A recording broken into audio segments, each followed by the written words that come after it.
ये घटना 1990 की है। 3 चिकित्सा अधिकारियों को कोलकाता से लगभग 20 किलोमीटर दूर बंटाला में एक मामला सौंपा गया था। उनके नाम और विभाग इस प्रकार थे: अनीता दीवान, उप जिला मीडिया अधिकारी, पश्चिम बंगाल, स्वास्थ्य विभाग; उमा घोष, वरिष्ठ अधिकारी, पश्चिम बंगाल, स्वास्थ्य विभाग; रेणु घोष, यूनिसेफ एवं विश्व स्वास्थ्य संगठन के प्रतिनिधि, नई दिल्ली। 30 मई 1990 की शाम को तीनों बंटाला पहुंचे और शाम को 6:30 बजे ईस्टर्न मेट्रोपॉलिटन बाईपास पार कर चुके थे। तभी 4 से 5 लोग मास्क पहने कार्यकर्ताओं के एक समूह ने पार्टी कार्यालय के पास उनकी कार को रोकने की कोशिश की।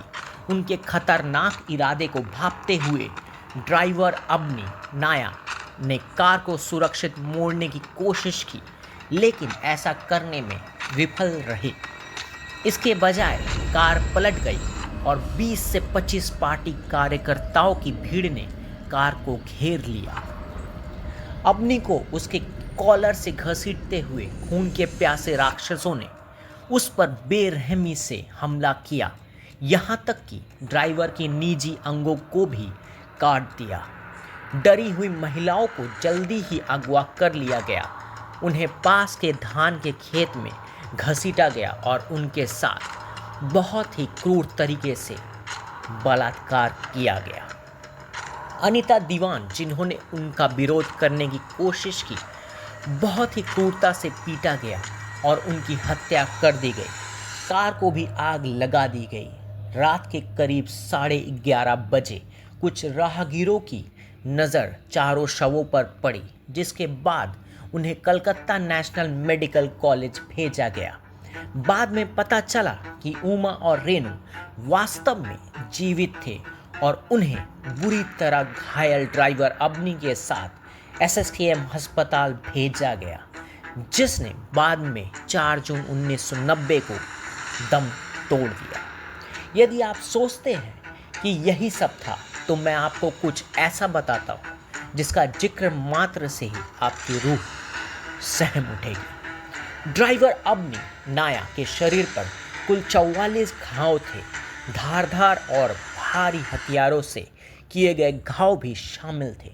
मारी गई पुलिस अधिकारी अनीता दीवान की लाश हमें 2012 में ज्योति पी सिंह यानी निर्भया को लगी चोट की याद दिलाती है।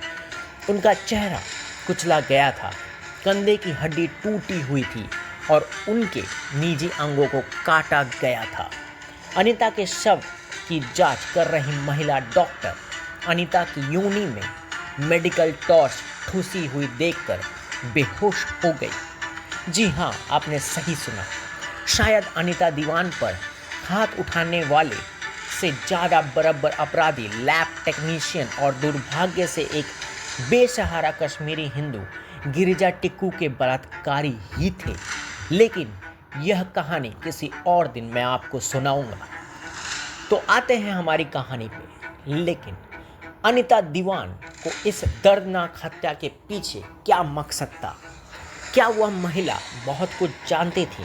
शायद हाँ, क्योंकि इस विभत्स बलात्कार और हत्या के पीछे की असली वजह भारत के इतिहास की सबसे खराब निर्वाचित सरकार में से एक ही अलमारी में छिपे रहस्यों को उजागर करती है।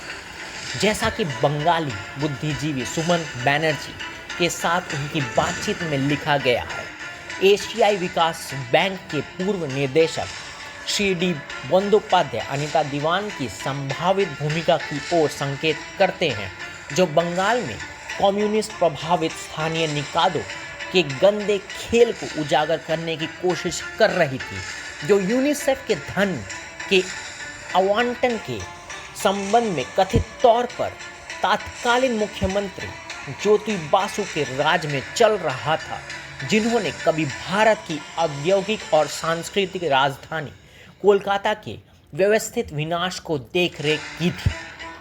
जैसा कि श्री बंदोपाध्याय ने 1990 की बंटाला बलात्कार मामले में लेख में उद्धृत किया था, यूनिसेफ की एक अधिकारी श्री अनिता दीवान ने दक्षिण 24 परगना में सीपीआईएम नियंत्रित कुछ पंचायतों में यूनिसेफ फंड से जुड़ी बड़ी धोखाधड़ी का पता लगाया।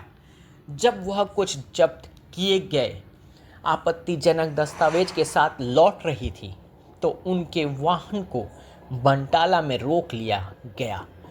उसमें आग लगा दी गई, ड्राइवर को मार दिया गया और सुश्री दीवान के साथ बलात्कार किया गया और उसकी हत्या कर दी गई।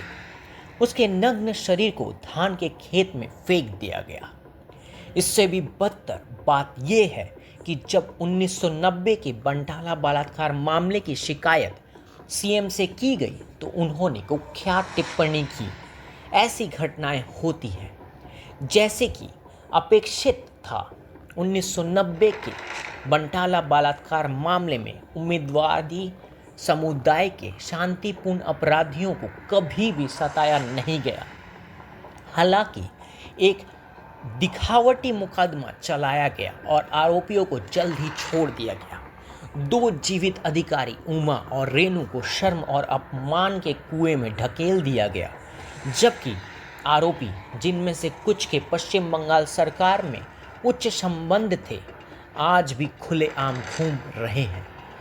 1990 बंटाला बलात्कार मामला 27 वर्षों तक एक अनिता दीवान की आत्मा बंटाला क्षेत्र में भटकती रही।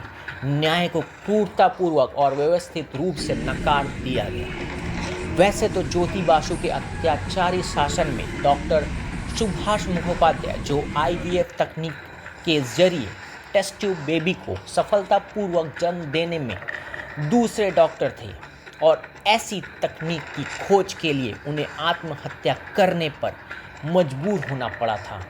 उसके बाद से यह कोई नई बात नहीं थी, लेकिन अनिता दीवान का मामला हमें इन तथाकथित उदारवादियों के गहरे पाखंड की याद दिलाती है, जिसे वे प्रभावी ढंग से छिपाते हैं। हालांकि केरल में विरोध के नाम पर कन्नूर में युवा कांग्रेस कार्यकर्ताओं द्वारा एक बछड़े की क्रूर हत्या के साथ इस भारत विरोधी गिरोह ने अपने ताबूत में कील ठोक ली है। यह सुनिश्चित करना हम पर निर्भर करता है कि जिस जहरीली विचारधारा से अनिता दीवान और सुभाष मुखोपाध्याय को नष्ट किया है, उसे इस हद तक दफना दिया जाए कि वह फिर कभी अपना सिर ना उठा सके। एक कहानी ही नहीं, सिर्फ एक अनिता या सुभाष की नहीं, हम और आप जैसे लोग की है, जो आज भी कथित तौर पे अमीर और गरीबों की तुलना करती है और आवाज़ उठाने से दबा दी जाती है, और हमारा कानून आज भी अंधा है। धन्यवाद।